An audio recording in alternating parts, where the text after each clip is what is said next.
I'm only going to say a few words as I'm not chairing, but for those of you I haven't had the opportunity to meet yet, my name is Jennifer Corrin, and I'm the Director of the Centre for Public International and Comparative Law, but I'm also co-convenor with Clive of the UQ Solomon Island Partnership. And fairly hot off the press, about 3 weeks ago we signed a memorandum of understanding between UQ and CNU, the new university in Solomon Islands, so Solomon Islands National University, which is really in some senses a reincarnation of CSHI. So we're really proud to be involved with that, but of course UQ has had a very long and rich engagement with Solomon Islands. We did have a memorandum of understanding before that with successive Prime Ministers. So that intersection between the Centre for Public International and Comparative Law and UQ Solomon Island Partnership has formed a really good base for the idea behind this session. And of course this session is part of the university-wide Courting Blakness initiative. And I hope everybody's had the opportunity to see the artworks out in the Great Court. If you haven't, it's worth having a stroll out there afterwards because there are some beautiful works out there. I haven't got time to mention all the other things that have gone on under the Courting Blakness, but personally I think this is a great initiative. And again, I don't have time to thank everybody who has been involved in arranging that and giving us the opportunity to be included in it. So without more ado, I will hand over to our chair. A lot of you involved in Solomon Island matters and Pacific matters will know our chair, Mr. Sean Dorney, who has kindly agreed to chair this.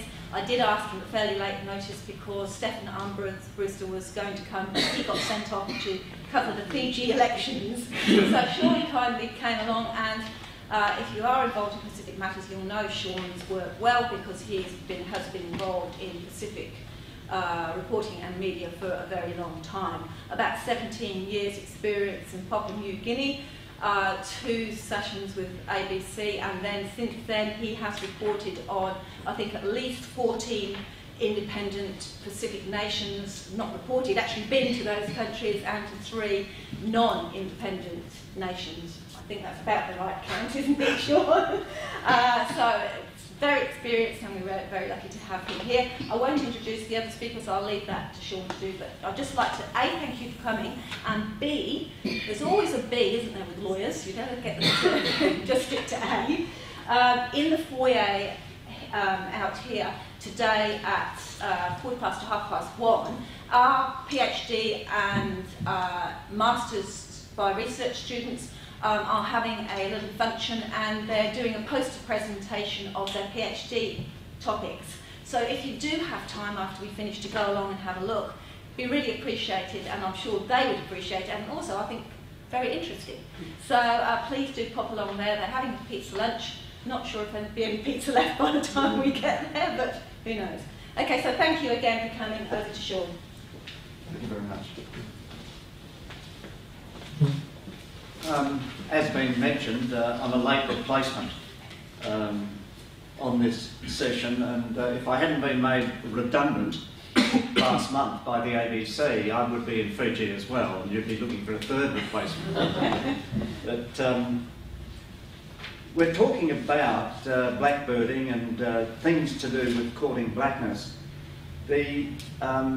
This issue, the 150th anniversary, was last year of the first indentured labourers being brought across from the Pacific Islands into Australia, and I did quite a few stories on it last year, interviewed Clive a number of times. In fact, the State Library did an interview with Mel Meninga and his brother, and they gave us a copy of that tape, and I put together an item on Mel Meninga and his brother talking about where they had come from, or where their grandfather had come from. We know that through the late 1800s, Pop's dad, this is Mel Meninga talking, came over here with the Kanakas and worked in the cane fields, blackbirded off Tanner Island. We believe Nan that's the grandmother, came from Malta in the Solomons as well.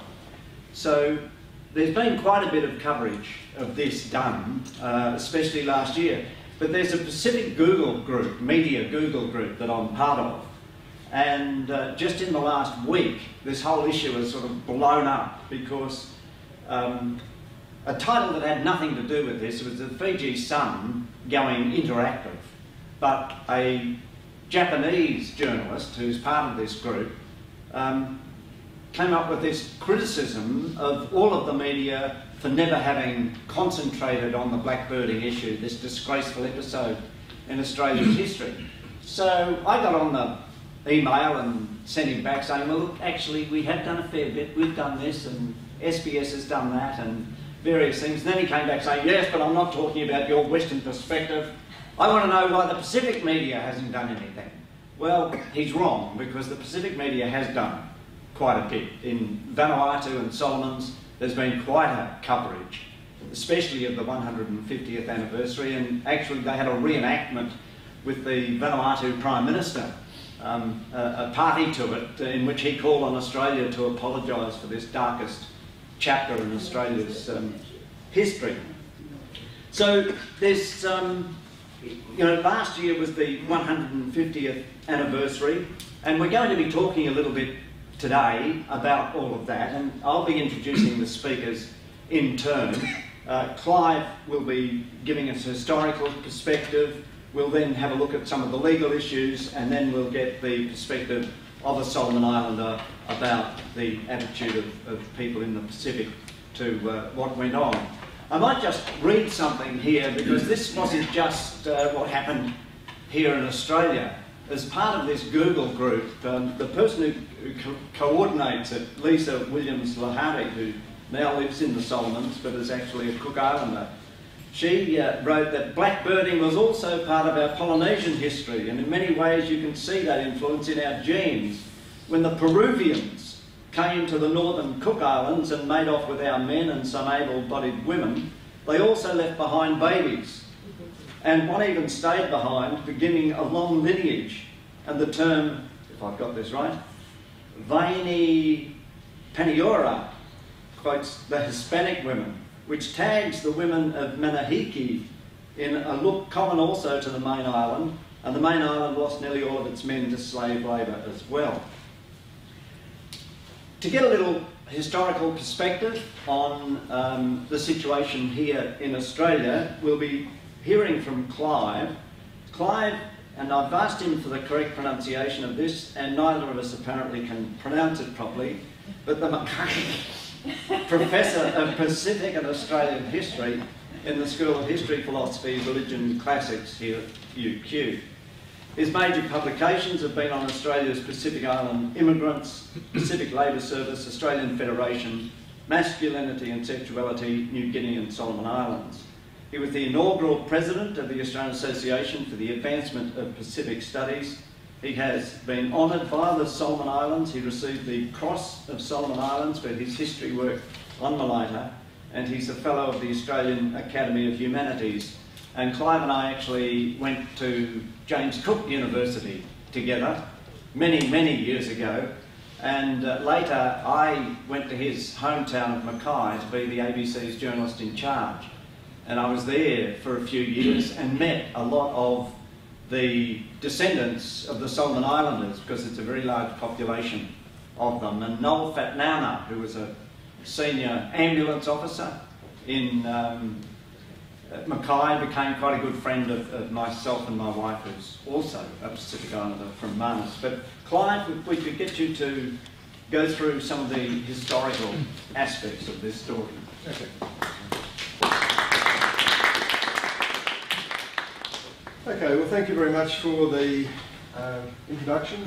I will do more or less as Sean said, because I certainly want to give a historical introduction, but I'll try and give it a little bit of a political surround as well, because there have been statements, obviously, in the Parliament and in the media recently to do with the 150th anniversary and to do with the 20th anniversary of the initial recognition process for Australian South Sea Islanders through the federal government. I will also talk as a perplexed historian because I've been writing about and researching the history of Australian South Sea Islanders. I don't actually need to clasp my bottle up. I've been writing about South Sea Islanders now for something like almost 40 years. And the most puzzling thing for me, and in some ways I'm the last labour trade historian left standing, the most puzzling thing is I don't think there's one South Sea Islander out there who believes me in my interpretation of some aspects of their history, and particularly that relates to kidnapping and slavery, those two issues. So what I want to do is to give you an introduction. That picture is actually from St Mary's Anglican Islander Church at Mackay early in the 1900s.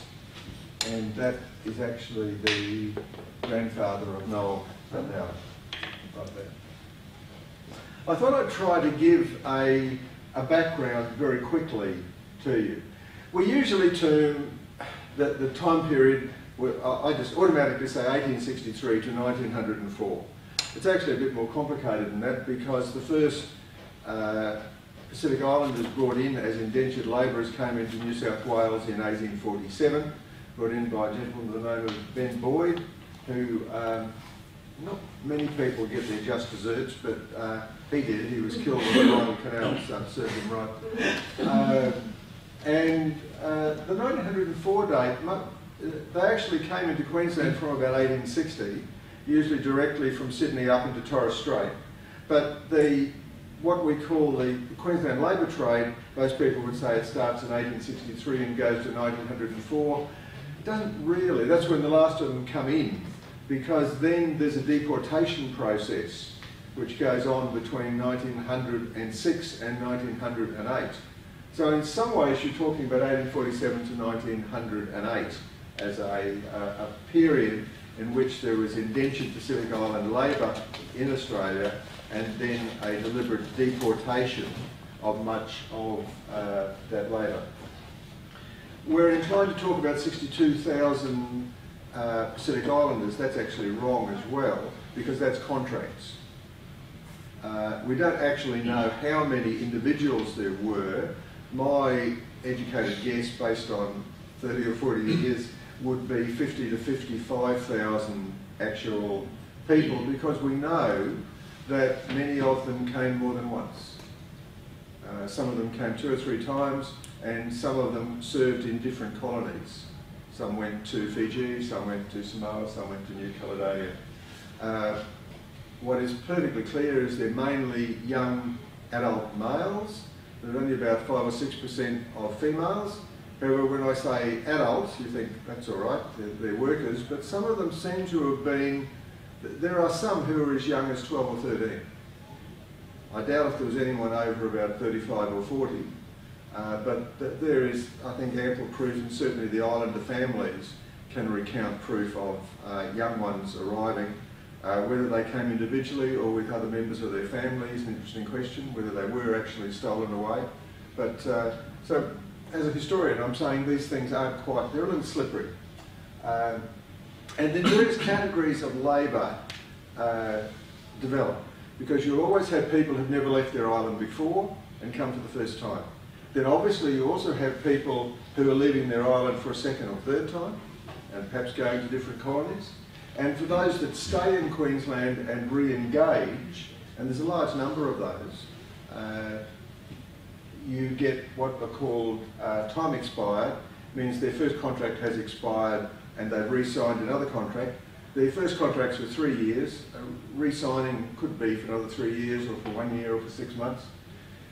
And then you get a group called ticket holders. From 1884, the Queensland government decided they wanted to control where Pacific Islanders work, but there was a lot of discussion, and they said, well, it's unfair to those that are already in the country, in the colony, to put in restrictions. So they said anyone who'd been there for 5 years before September 1884 had no restrictions placed on them at all. And they were, in fact, the same as colonists. No matter how they came, whether they were kidnapped, when they came, they're actually no different in the law, other than that they are blacks and discriminated against, but there are no special legislations that apply to them. The last thing I'd say is that there's an astounding death rate. And if there's anything which is not discussed enough, it's that death rate. That if we believe there are 50 to 55,000 individuals, we know, and we don't quite know, but we do know from government records how many died. And that was 15,000. You work that out, whether you're using the 62,000 figure or a 50 or a 55,000 figure, and that's about 25 to 30%. There's no other immigrant group in Australia that suffered so severely from the process of immigration to Australia, and the only equivalent death rates are obviously with Indigenous Australians. If there was anything that meant that, and the government knew what the death rate was, if the whole process should have been stopped for any particular reason, I would think it would have been that high death rate. It didn't, they kept going. Now, I've said I'm a perplexed historian, and part of it is that the terminology is used differently by different people. We'll be talking with the next speaker about slavery and the application of law and the courts and slavery, but there are a series of terms that are thrown up. Blackbirding is one which everybody knows, but blackbirding means different things to different people. It can mean slavery and kidnapping. It's also used to describe the entire labour trade process. Slavery is used constantly by the media, by politicians and by Australian South Sea Islanders as a descriptor of the process that the original generation went through.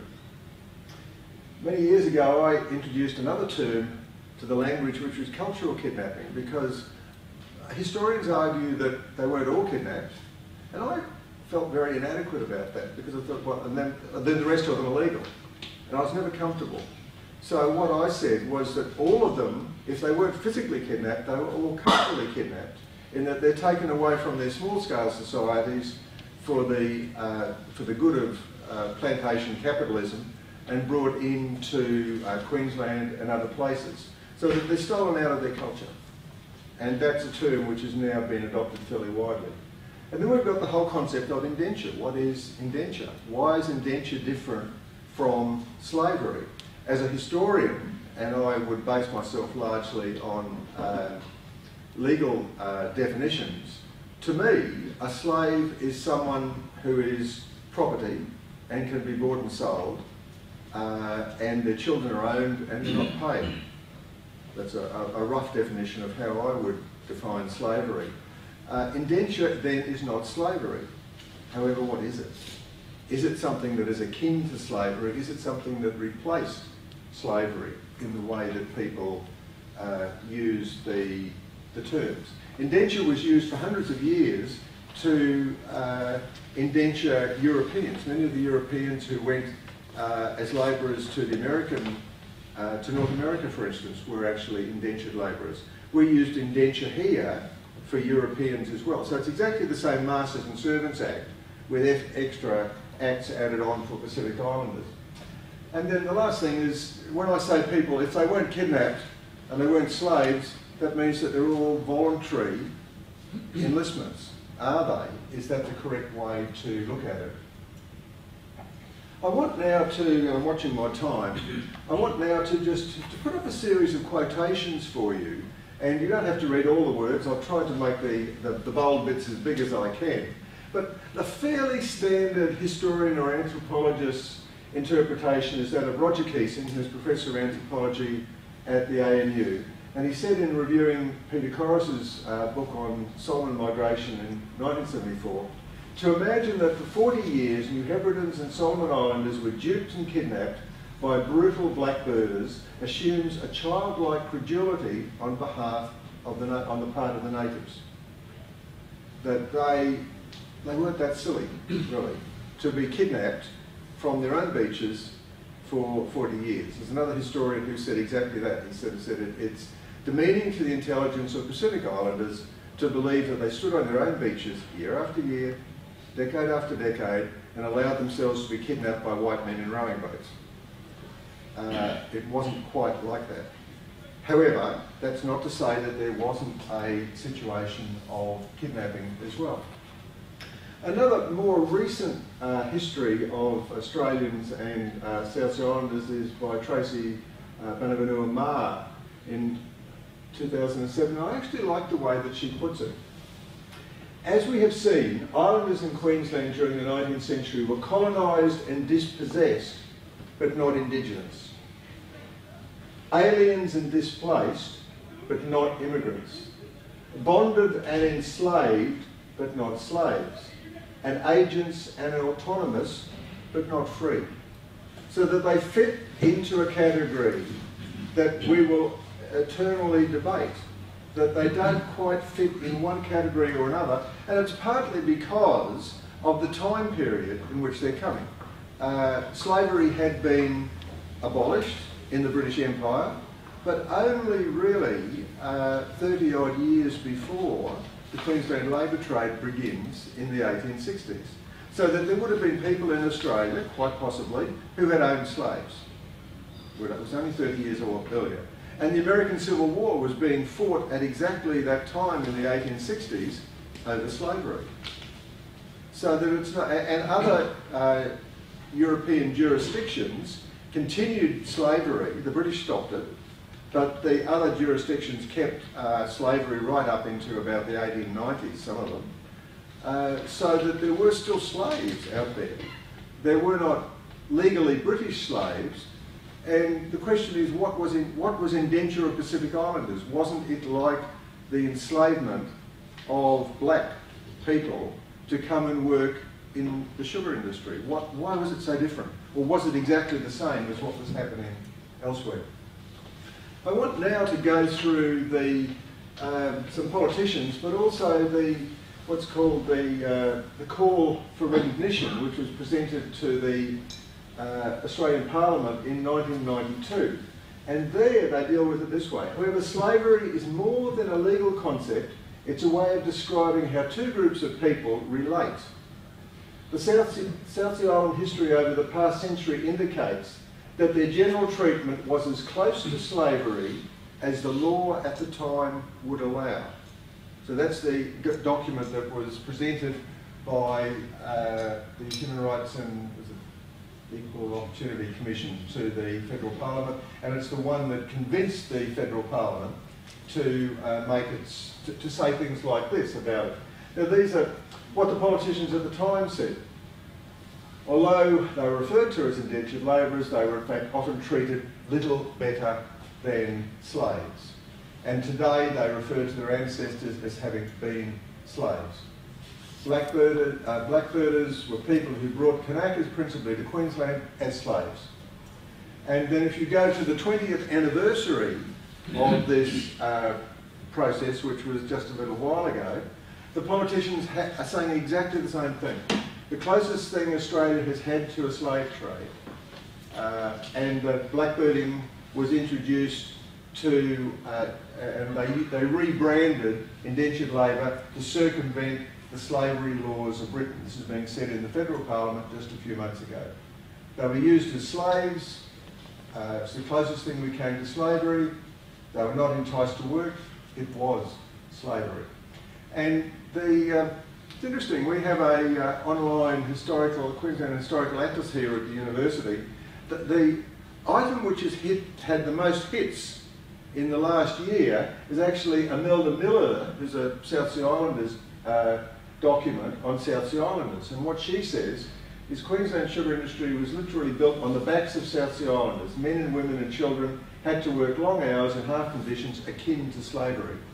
So that there's 6,674 people who've looked at that in this year, and that's the message that they got. Then if you look at a South Sea Islander, Therese Fatnauna, who wrote A History of Her People, her definition is interesting because it combines both blackbirding and slavery. A definition of blackbirding, according to her, is a person, especially a South Sea Islander, who is kidnapped and sold as a slave, especially in Australia.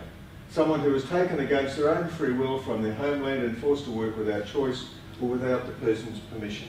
And I think that would be a fairly common, if you asked a South Sea Islander for a definition, it wouldn't be far away from Teresa's definition.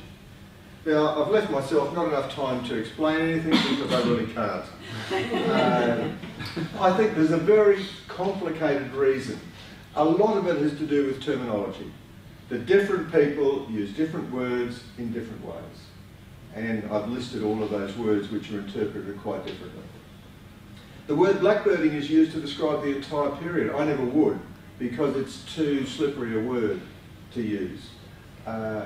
And as a historian, you know, the interpretation is very complex. I've always been very puzzled by why only Queensland has a slave trade. Fiji is not generally talked about as a slave trade.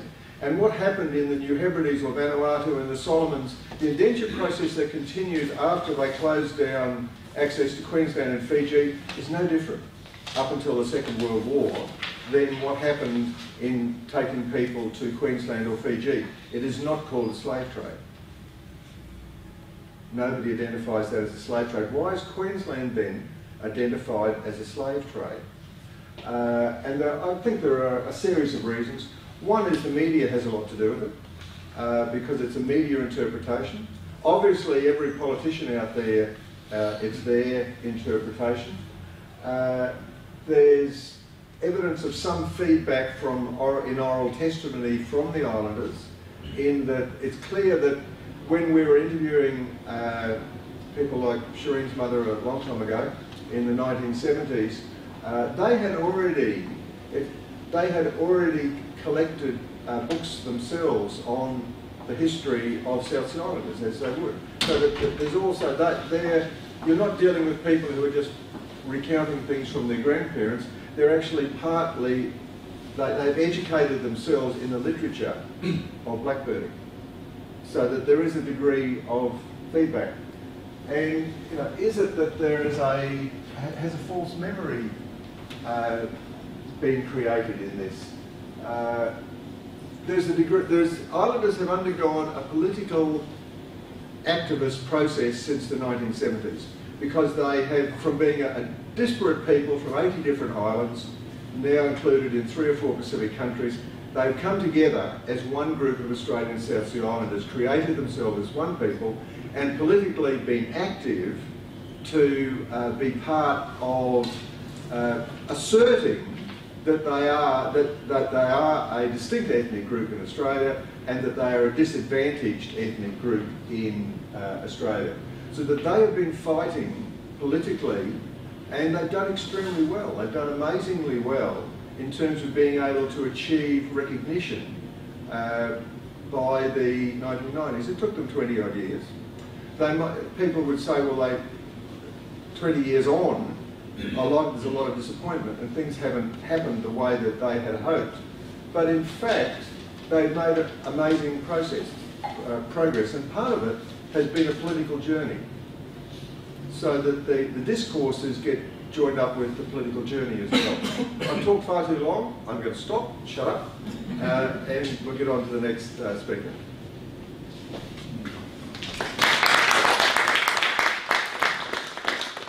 Thanks very much, Clive. We'll now move on to some of the legal issues surrounding the issue. Professor Reid Mortensen is going to be speaking about the use of the language of slavery in 2 prosecutions for blackbirding in the Australian courts in the 1860s. Reid is the Professor of Law and Head of the School of Law and Justice at the University of Southern Queensland in Toowoomba, and formerly a Director of the Centre for Public and International Comparative Law here at UQ. His research concentrates on international and comparative law and ethics, and he's published a number of historical studies on legal developments in the 19th century. Reid, can I ask you to talk to us? Thank you, Clive. Some of that background is directly relevant to issues that I'm going to be dealing with, and in particular this language of kidnapping and of slavery. I'm looking at the legal issues that are implicated in the Melanesian labour trade, and specifically in the practice of blackbirding, and by that I mean abduction, whether forcible or by trickery. Now that's a large topic, so you've also got a handout with some of the context relating to the legal issues. But all I really intend to do in this session is to get inside two actions in colonial Australian courts in the early period of the labour trade, so the late 1860s, early 1870s. And what we see in those cases is that the public debate that was going on as to whether blackbirding, recruiting amounted to a slave trade was appropriated into legal argument on that very question. That's despite the fact there was never a determination of slave trading in an Australian court. But the paradox is that some of the arguments about slaving did succeed in the Supreme Court of Queensland, and they helped to secure convictions of blackbirders for other offences. But we'll come to that soon. Before I look at the two incidents that led to the question of slavery actually being agitated in colonial courts, we need to have a look at some of the legislative background, and you have that on that handout. And first, there is the slave trade legislation. Now, this is easily one of the great moral achievements of the 19th century. I don't want to repeat the history by which the anti-slavery project was pursued within the British Empire, but the point was reached in 1843 when slavery was illegal in all British possessions. No British subject, wherever they lived, could hold or trade in slaves. And slave trading on the high seas was deemed to be piracy. Now that last was a very important development because suspicion of piracy gave a British ship the power to seize a vessel on the high seas. The responsibility, of course, for policing this legislation was with the Royal Navy, and parts of the Navy developed almost an evangelical fervour to bring slavers to book. And we'll actually see that in the first action that comes up here. That wasn't always easy. There were practical problems of enforcement when the Crown had to prove that there were slaves on board a ship before the ship could be arrested. And so patrols often had to wait off the African coast before slaves boarded onto a ship before the ship could be detained. Slavers, knowing that they were under observation, tried to escape seizure by landing slaves on the coast in the best instances, in the worst instances, throwing them overboard in chains. To overcome those problems, the legal device of an equipment clause was developed. So there's a bit of law here. The equipment clause presumed a ship to be a slaver if it was fitted out in a certain way. If it had open gratings that allowed ventilation into the hold, if it had excessive human carrying capacity, and of course, if it had irons and shackles. Now, a ship with fittings like that, and a bit more, was presumed to be a slaver. And the owners then had to prove that it had been fitted out for a lawful purpose if they were to escape the ship being condemned and forfeited to the Crown. Now, equipment clauses were included in Britain's treaties with European powers and the United States, but most importantly, one was included in the Slave Trade Act of 1839. That was a general application, and it included an equipment clause. And again, we're going to be coming across that legislation. There was also local legislation. There would be a lot more of this with more active Liberal administrations in the 1880s and 1890s.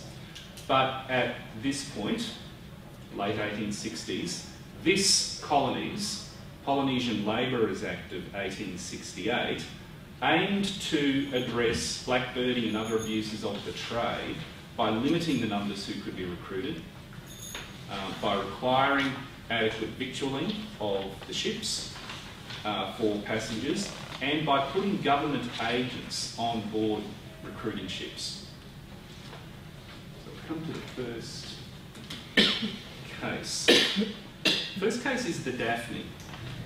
This is a ship from Victoria. It was on its recruiting voyages in Melanesia, had already at this stage earned it a checkered reputation.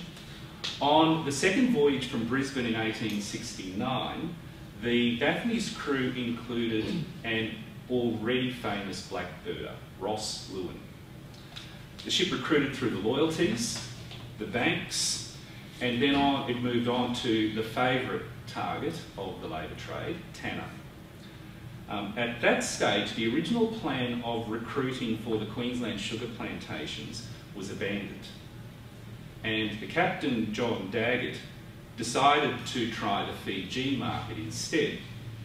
Now, Fiji at this point was also establishing a sugar industry, and if the Daphne landed its island labour in Fiji, the recruiters would get commission of £6 for each of 108 islanders landed. In Queensland, they get commission of £9 for each worker, but under the Polynesian Labourers Act, they could land only 58 labourers. So they crowded the Daphne, they left Lewin on Tanner, and they sailed on to Levuka, which was then the capital of Fiji. As the Daphne came into harbour, it was confronted by a British man of war, HMS Rosario, on patrol from the Royal Navy station in Sydney. Rosario's captain was one of these fervent Navy men. George Palmer had served in the Royal Navy's West African Squadron, and he thought he knew what he saw. The Daphne had all of the marks of a transatlantic slaver, except, as he said, for the irons. 108 islanders were being landed instead of the 58 allowed under the Queensland licence, and the fact that the licence was made out to Lewin also raised suspicion. Palmer knew Lewin to be, and I'm quoting, a man-stealer and a kidnapper. So the captain and the owner were detained, and the Daphne was towed to Sydney. The islanders were placed under the care of the British consul in Levuka. The two actions were brought under the Slave Trade Acts in Sydney. The first was a prosecution of Daggett and the Daphne's owner, Pritchard, in the Water Police Court in Sydney under the Slave Trade Act of 1824. The charge there was piracy. Now, I won't go into this, but this prosecution failed because the court concluded that Fiji was not a slave country, and therefore leaving the labourers in Fiji was not leaving them in conditions of servitude.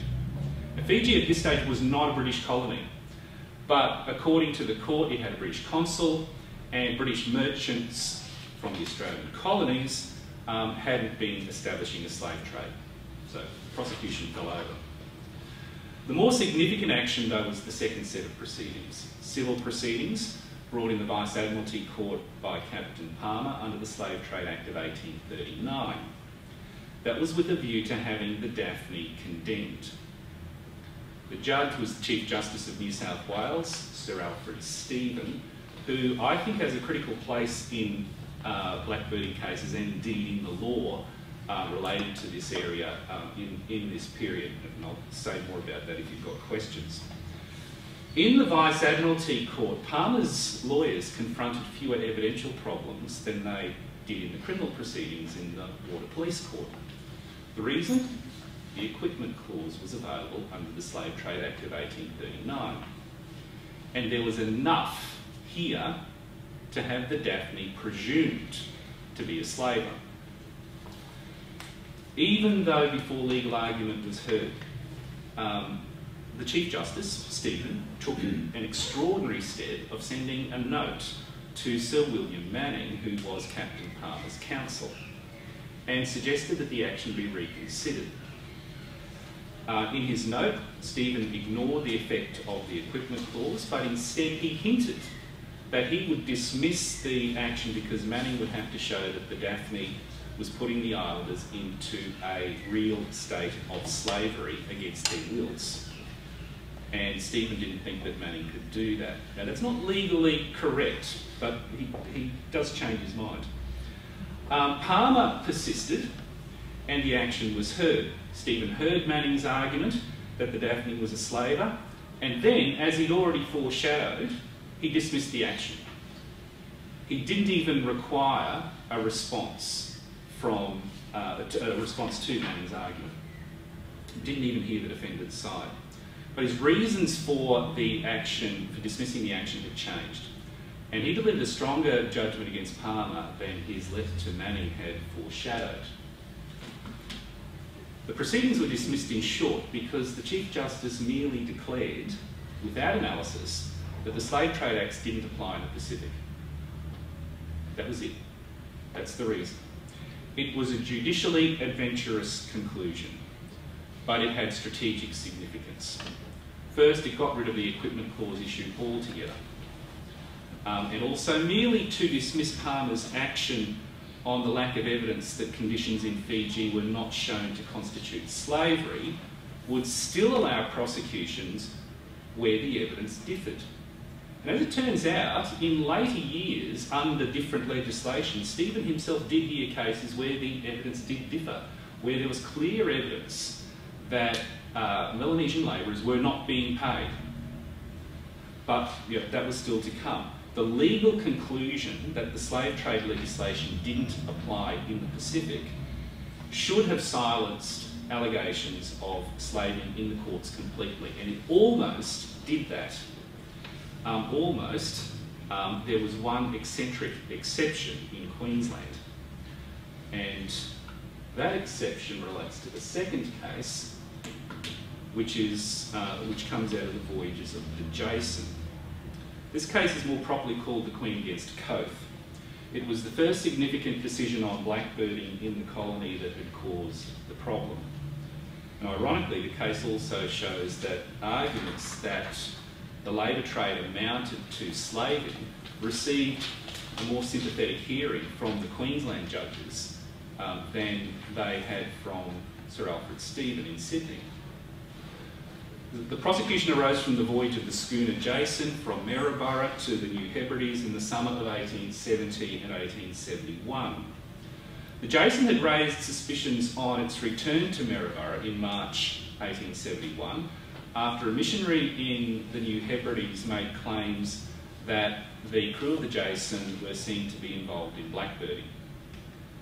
Later, one of the Jason's crew recounted that the captain, John Coath, another notorious recruiter, that Coath had tried to abduct 2 men from Tanner and 9 men from a canoe off Eppie, and all of those men were landed at Maryborough. Nothing came of those allegations until after the Jason's second voyage to the New Hebrides in April 1871. This time, the ship was carrying a government agent, John Meiklejohn, who was a respected Maryborough sugar planter. Meiklejohn saw Coath try to abduct 9 men and a boy off Armbruster, and he protested. Coath threatened Meiklejohn with a pistol and had him handcuffed to a ring bolt in the hold, and he left Meiklejohn in the hold for 5 weeks until just before the voyage concluded as the ship sailed into the Mary River. The Armbruster were also kept in the hold for 5 weeks. Only on the day before docking in Maryborough was Meiklejohn released, and he was found by his friends to be in a mentally deranged state. Investigations followed and led to Coath's prosecution for kidnapping and assault for the abductions during the first voyage. There were similar charges for the capture of the Armbruster during the second voyage, but the key witness was Meiklejohn, who was so incoherent that those charges had to be dropped. However, Coath was still tried in the Supreme Court in Brisbane before Mr. Justice Alfred Lutwich, and he was convicted on the charge of kidnapping the 9 Ebonese and sentenced to 5 years imprisonment and a £50 fine. Coates appealed against Lutwyche's decision in December 1871. And at that stage, the Supreme Court of Queensland had only 2 judges, including Lutwyche. So Lutwyche himself and the Chief Justice, Sir James Cockle, heard the appeal. Guess how it's going to work out. Coates' lawyer was a future Chief Justice, Charles Lilly, and his argument was unfettered cultural supremacism. The Ebonese had been saved, not stolen. They were landed as free men in a British colony and under the protection of English law. Lilly said that at common law, kidnapping only occurs when a person is taken from the protection of English law, and the precise opposite had occurred in this case. Now, I quote, and to our ears this is highly offensive language, "It is no offence to go to islands inhabited by a savage and barbarous people and to bring these people into the protection of English law."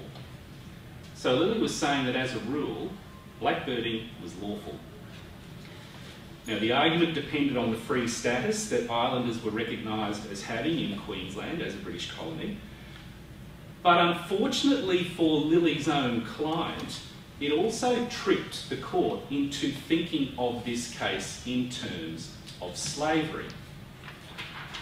Now, let's just think a little deeper about Charles Lilly's argument. This was really reforging an old slaver's argument, often used in the antebellum American South.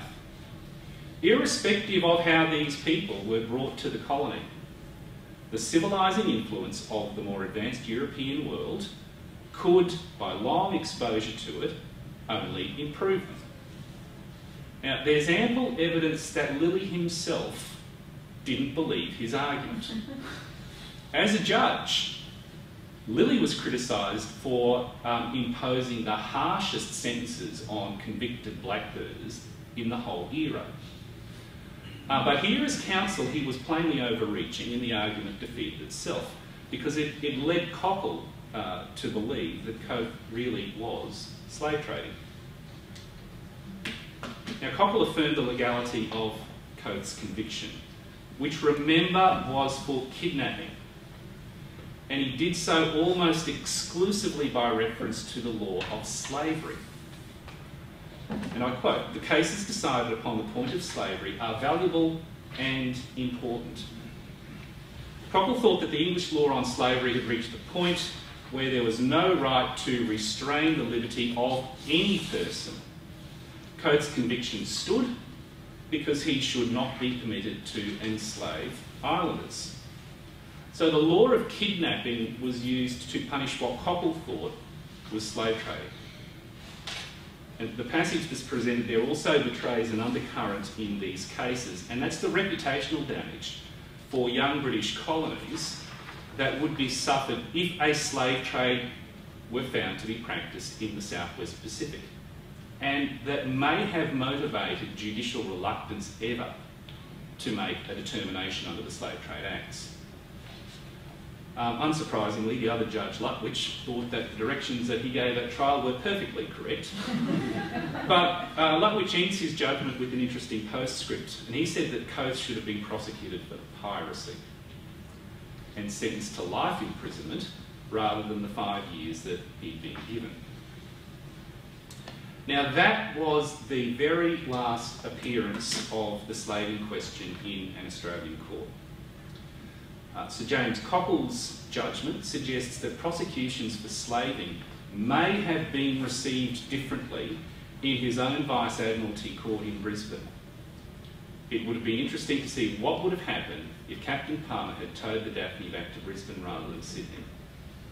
But there's no sense to talking about what ifs. If I can just cast this in more general terms, as the decision in Coates itself suggests, the more effective means at law of addressing blackbirding was by bundling it up within the language of kidnapping, and therefore leaving the question of slaving unresolved. And I think that Coates actually shows that that question was unresolved. That had to be the case while Sir Alfred Stephen was the most important Admiralty judge in the British Pacific. It also seems to be the approach taken in London. The first Gladstone government officially described the practices of the Melanesian labour trade as a slave trade, and practices scarcely to be distinguished from slave trading. But within a year of Cove, they had pushed legislation through Westminster that was known colloquially as the Kidnapping Act.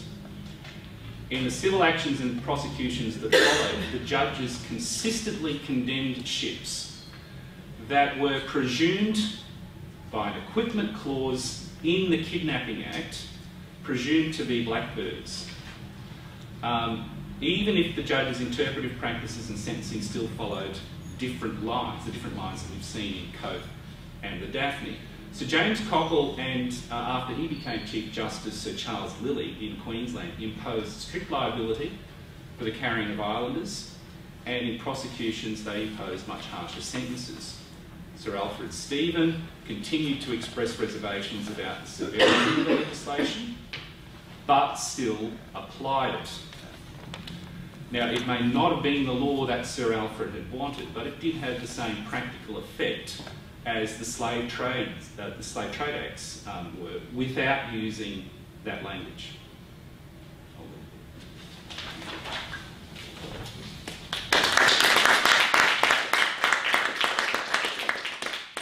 Thank you very much, Reid. That was very, very interesting. We'll now get an inside perspective from one of those savage and barbarous people. Paul Nye is from the Solomon Islands, and he's going to be speaking to us about community experiences relating to blackbirding.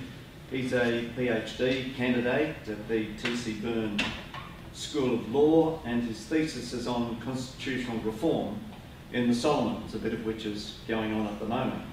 Paul's research looks at citizen participation in decision-making and recognition of customary laws and traditional institutions in the Constitution. Paul, can I invite you to come up and talk to us?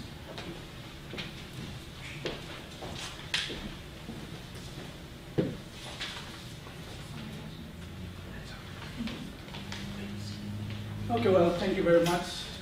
Now, as they've said, today I will look at the perspective from the perspective of a Solomon Islander, and in this case, a Malaitan, where I'm from. Now, we've seen that Clive and our colleague have talked about the definitions of slavery, blackbirding, and so on. Now, looking at those terms, for me, putting aside my legal cap as a legal scholar, I look at it as a lay Malaitan. I see, or I can put those things into two categories, like the early blackbirding, which I referred to as the unwilling travelers, and second part of it, which is the willing travelers. Now, what I regard as the unwilling travelers is the early stage of blackbirding. This is where islanders were kidnapped. We've seen they were taken by force. For example, their canoes were broken while they were trying to swim. The sailors captured them and put them on a boat and bring them to Queensland or to Fiji. So that's the stage I call or I refer to as the unwilling travelers. Now, at this stage we've seen, like if you read about the history in the islands, there are a lot of reactions to this, especially in communities. For example, in some parts of Malaita, people put up bounties to avenge someone from the village taken by the boat. Or the most popular one is the killing of Bishop Patterson in the Reef Islands. And it's all because of his activities. When someone from the village was taken by the boat, one of the villagers or the chief said, I will kill the next white person who sets his foot on this island. Unfortunately, Bishop Patterson was the next one. And they had to kill him.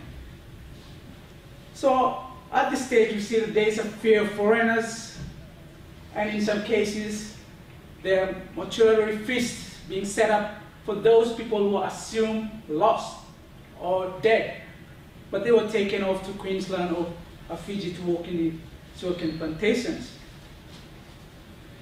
Okay, the next stage, which I refer to as the willing travelers. Now, this happens when those who are assumed to be dead or lost came back from the plantations. And when they come back, they tell tales about things in Queensland, life in the plantations. So it sort of gives the people or the villagers, the rural people, something about what life is like in the other side of the world. And also those who return bring with them goods, things that were new to the people. Things like clothes, trinkets, or even guns. So it becomes sort of something like an envy by the people. They like those things. So to them, those also considered as benefits. So now we have a new group of people who are willing to travel or to get to those places just to get those benefits. So we've seen a lot of examples. Like, for example, there are others who were encouraged to travel by their local chiefs. This is mainly because of the new balance of power that now comes up with the new things that were brought into the communities. And one of the main things that changed the balance of power within the local communities is the power of the gun. Like before, they used bow and arrows, clubs, to fight each other. Now, those who went to Queensland or went to Fiji, they return with guns. So the balance of power changes. They have more power. So to counter that, the chiefs have to send more of the youths to go out and get some of those guns to sort of balance it. A good example is the conflict between the people of Manoba and Adegege, as reported in one of the articles by one of the researchers or history researchers earlier on. In this case, like the people of Adegege, this village is on the northwestern coast of Malaita. They were the first one, or they were part of the first group that went to Queensland. So they returned with guns. So they sort of have a balance of power.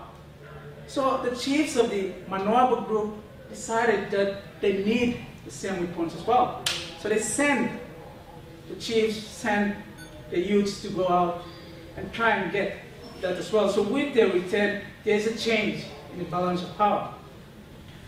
And also we've seen other examples of other willing travelers, those who try to escape from the strict rules within the villages, the community rules, especially in Malaita, where there are strict rules on sexuality and other things.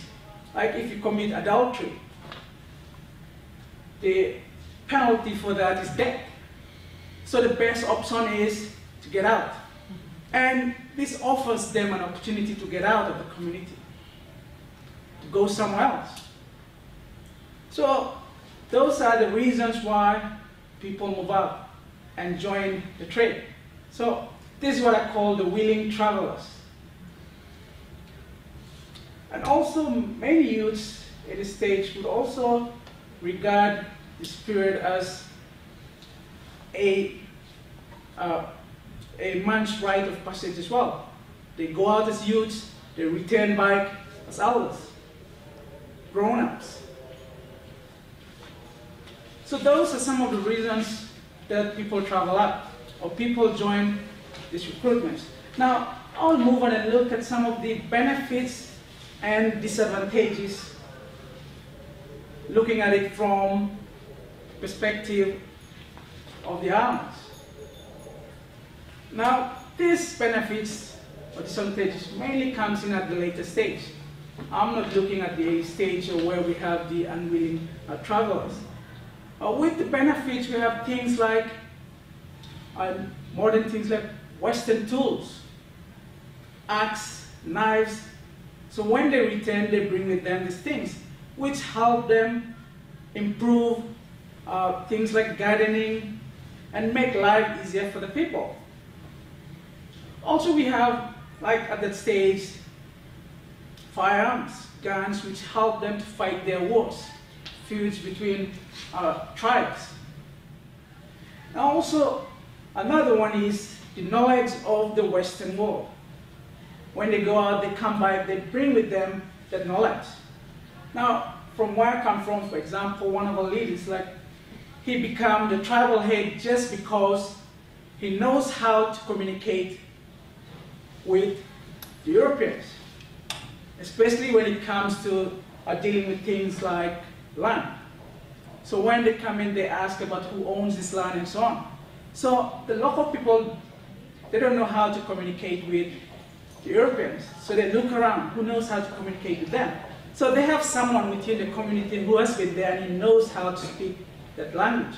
So eventually he gains his power through that. So he becomes the tribal head because of the knowledge that he gets through communication while he was in Queensland or in Suva or in Fiji. Also, we have the introduction of Christianity as well.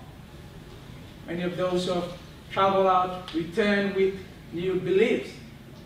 They become Christians. A good example is the story of Peter Armbruster, who returned from Queensland back to Malaita and started the Southeast Evangelical Church. And also we have other things like introduction of cash crops and so on. So those are things that are considered as benefits to the local communities. On the other hand, we have disadvantages like depopulation.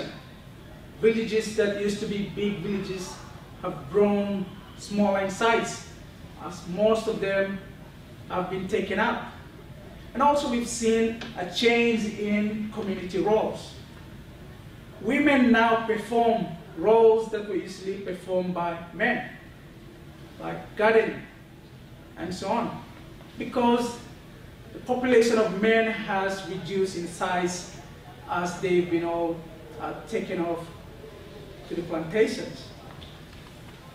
Another disadvantage is we've also seen an increase in tribal conflicts, feuds, as each group tries to retain the balance of power. And sometimes we have community disorder as well. Probably those who return, they have new ideas, new beliefs of how to do things, so they challenge the hierarchy. So there are also examples of a disorder within communities. So these are examples of some of the benefits and disadvantages that we have within the communities as a result of this period. So having said that, I think that's all I can say. There are the examples, or you could read about and come up with based on this trip. Thank you very much.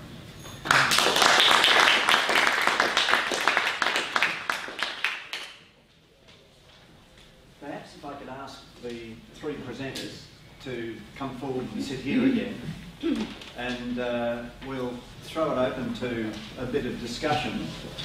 If I could ask the first question, Clive, you mentioned that the Queensland indentured labourers, was there much comparison, do you think, between what happened in Papua New Guinea, for instance, with in taking labourers to work on the coffee plantations and plantations in PNG? Because all of that was known as indentured labour as well. And indenture continues to be used in the Pacific up until the 1940s.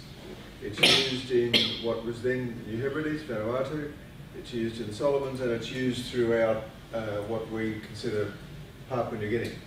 So right back in German or British times, which is 1880s onwards. Indenture is used there, and it's used then for coastal people. It's used, some of the movement you're talking about, for instance, is actually 1950s, 1960s movement, where you get plantations in the highlands for coffee, but you also get movement of Highlanders to places like Bougainville to work there when the mine was set up. So yes, the biggest area of labour migration in the Northwest Pacific is actually on the island of New Guinea. But it actually, the movement of Highlanders into coffee is beyond indenture. It's a process which is very similar to indenture, but it's a different legislation that's being used. And as I said, once the process continues beyond movement to Queensland and Fiji within the New Hebrides and within the Solomons, indenture is abolished in the 1940s. After the Second World War, indenture really doesn't continue. But the actual process of people there still going to work on oil palm plantations or whatever it might be is remarkably similar in the labour conditions and the way that they're being treated up until relatively recently. Can I add something on indenture? And that is, indenture was the structure of employment that was always introduced after slavery was abolished. And so there were indentured labour trades for existing sugar plantations in the West Indies. There were indentured labour trades to Brazil and other Portuguese colonies. In fact, the first Privy Council decision that actually confirmed the approach that Sir Alfred Stephen had taken in the Daphne was in 1880, and it was the seizure of a Portuguese ship that was on its way to St Thomas. This ship was overcrowded.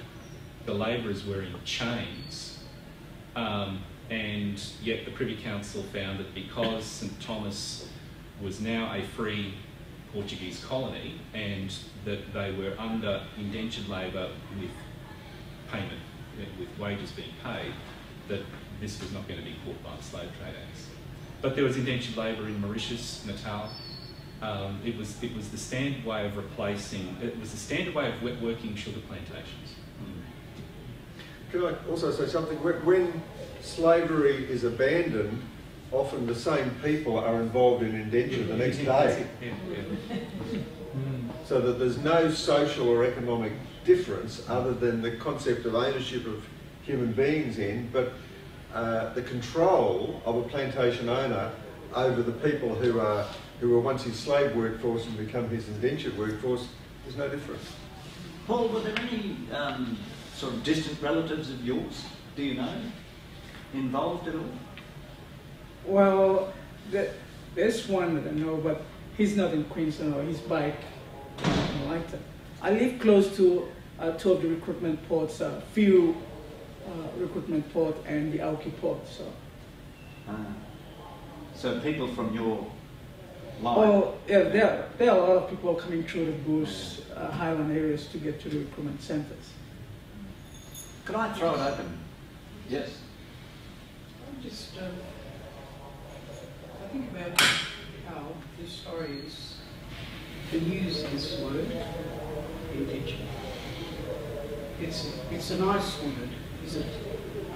I mean, the world over, the people of colour were as slaves, and I think that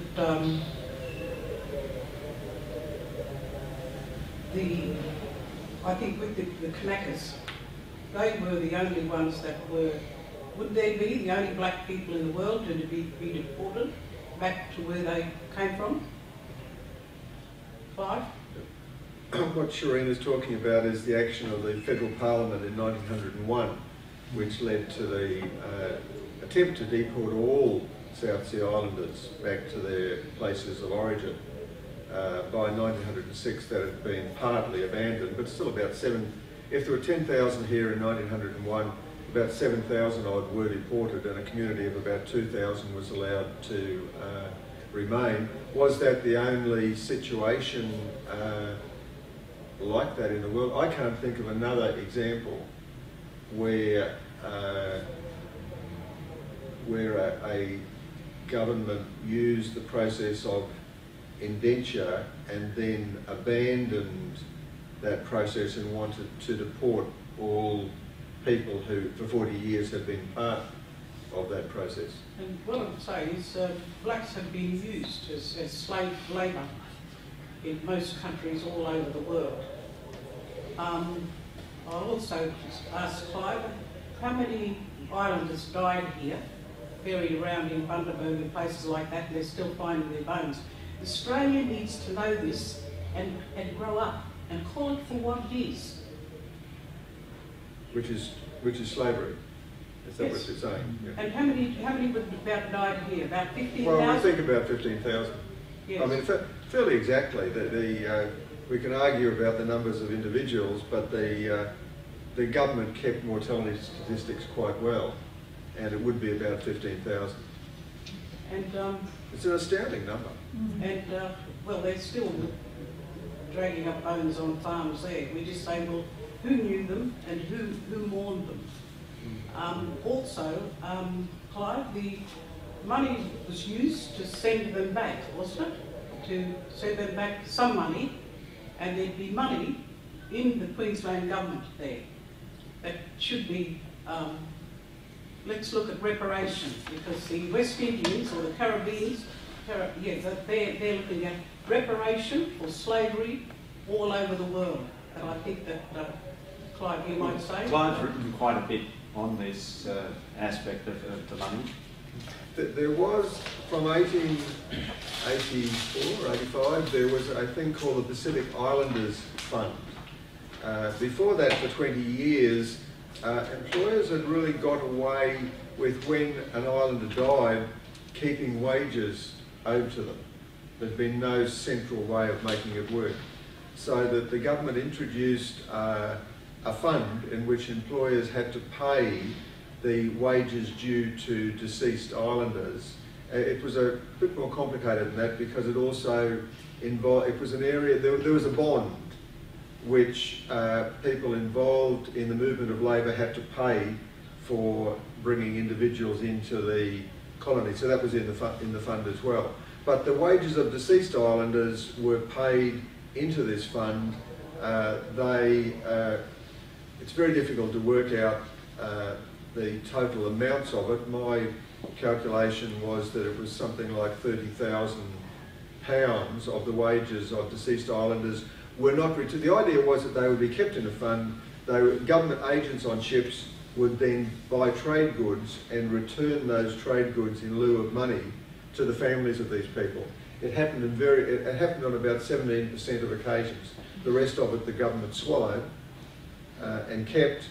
And then when it came to the issue of deportation in the 1900s, the remainder of that money, it was used for other purposes as well. It was used actually, it was invested into running hospitals for islanders as well. But the remainder of it was used in the deportation process. So that I have argued that it's a misappropriation of money. The Queensland government strangely doesn't see it that way. And it actually, I would say both the Queensland government and the Commonwealth government have a responsibility in this for the misuse of the wages of deceased islanders. Shireen raised larger questions about the nature of indenture, and could I please stop using the word? I was very interested to hear Paul's analysis of it, because in many ways, Paul, there's a difference here. Paul's interpretation is very much that of Pacific historians. It's totally different from that of most Australian South Sea Islanders, and I've always thought there is a difference in interpretation by people from the islands of the process than those who remain in Australia of the same process. and that the two seem to operate differently. However, there seems, but maybe this is a Solomon perspective, because looking at the way Vanuatu interprets the entire period, it's a very disreputable period in Pacific colonial history. No one would ever try and justify it. It's shameful. But then you get to issues about whether it's a slave process, or is it slavery in a new name? Should we be using the word indenture, or is it slavery? In Vanuatu, there's a much stronger feeling to say that it was slavery as an entire concept than I think in the Solomons. And just let someone else ask a question. Did you have a question? Sorry. Oh, this is for me? Yeah. Oh, sorry. Yeah, I'd like to respond to something that Paul said about the balance of power back in the tribal or the village community. The one little bit of oral history that I have, in 1959 I was a young agricultural officer on Guadalcanal, and I went to a village called Ngoingoi, which is on the Weather Coast, and I met this, it was to do with the census. I was sent there with census papers. And I met this very old man. I've forgotten his name, but I know he was probably 70 or 80 or whatever. And I chatted to him as best I could in fairly rudimentary pidgin, because I hadn't been there long. And I said, "What? Did you meet any of the people who came back from Australia?"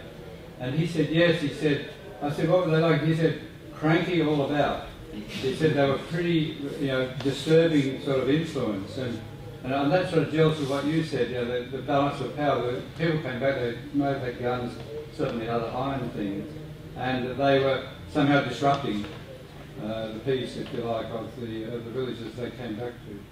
So it was really interesting what you said. I wonder if you'd picked up any oral history yourself from your own ancestors as to just how much change that brought about, on the later, for example.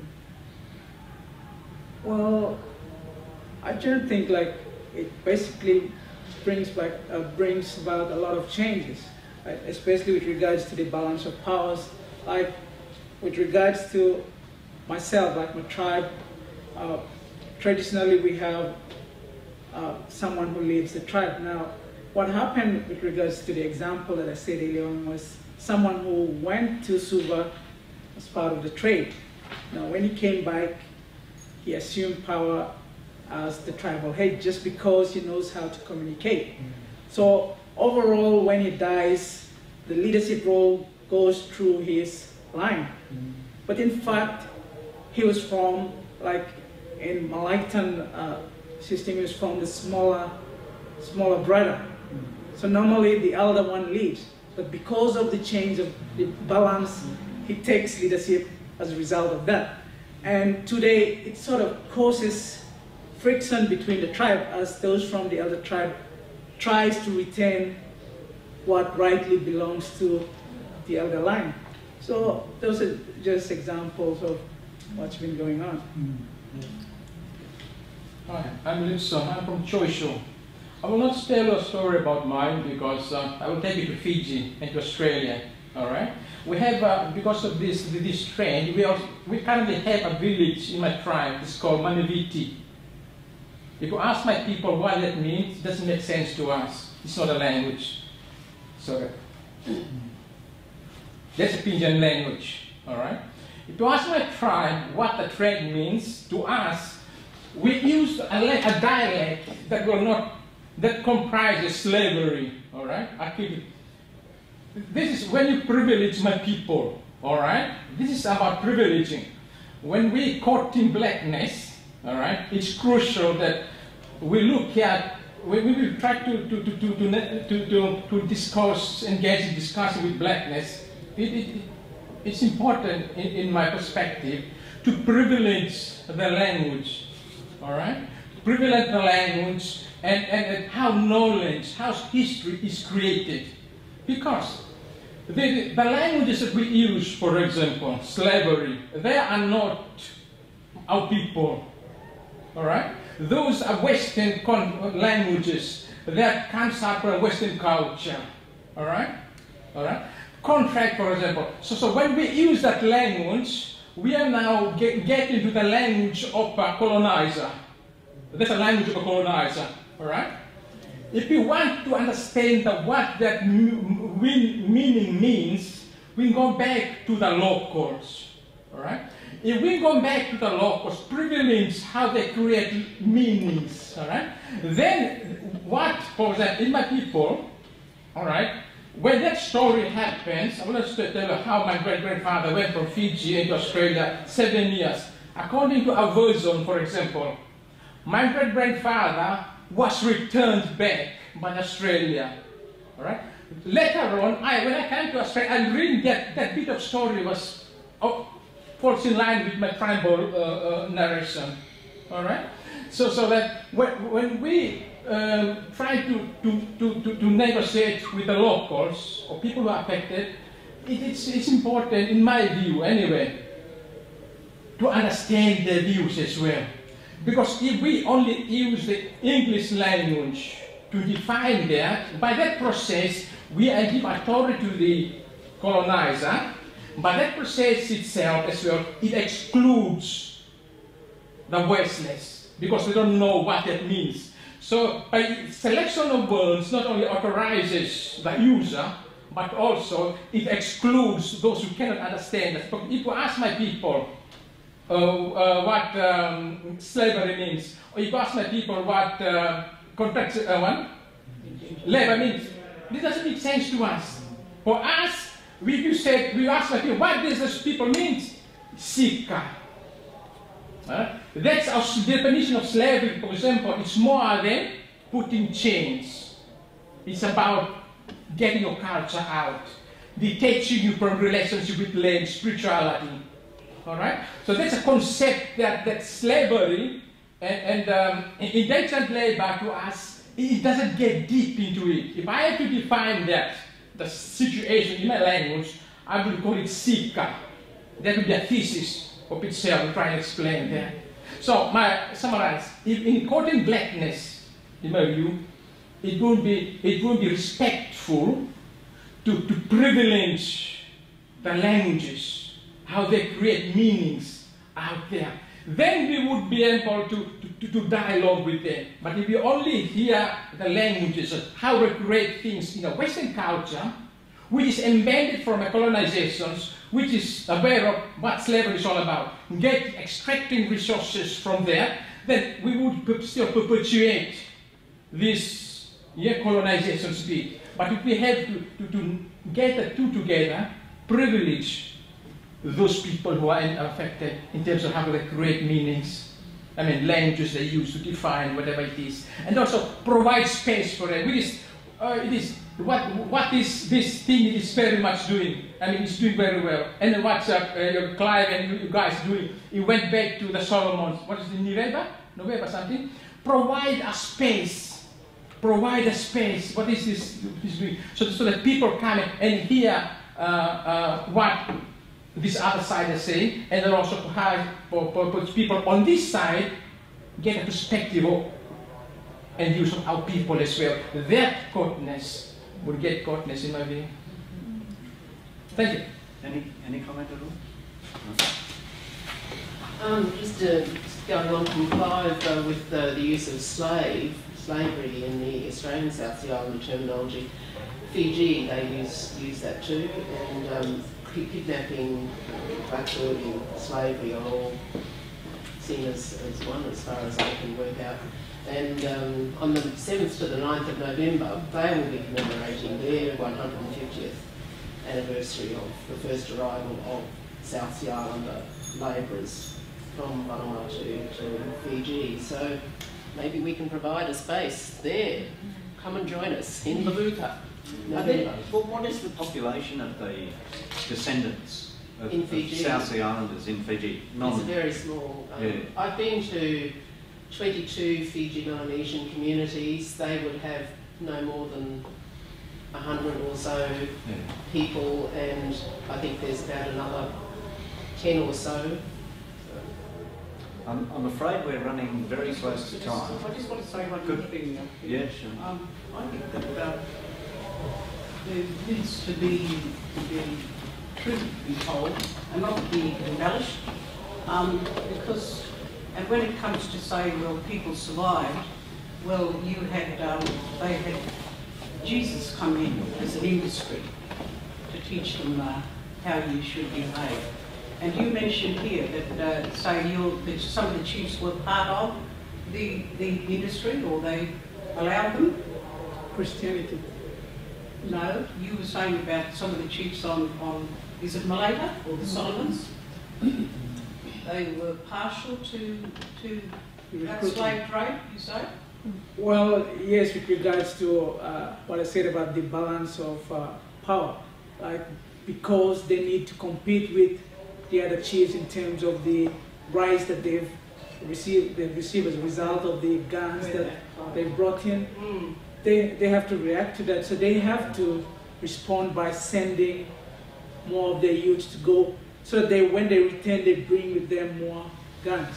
Yeah, well, I grew up in a community where you had the Malays, the Santos, the mob, the Headaways, the Backos, the whole mob. They're part of that, and they refer to it as a slave trade. And I'm just saying, I'm glad I'm here today because this needs to be told in the schools. And it's just like we could say about Aboriginal Australia. Henry Reynolds and John, what's his name? He to tell the truth about what happens into a country. It is done, but we all grow up to know. You could even talk about the convict era, but we all know, you know, what occurred and to make what made this country great, if you like. I'm sorry we're out of time, but thank you all very much for coming, and could we thank the presenters.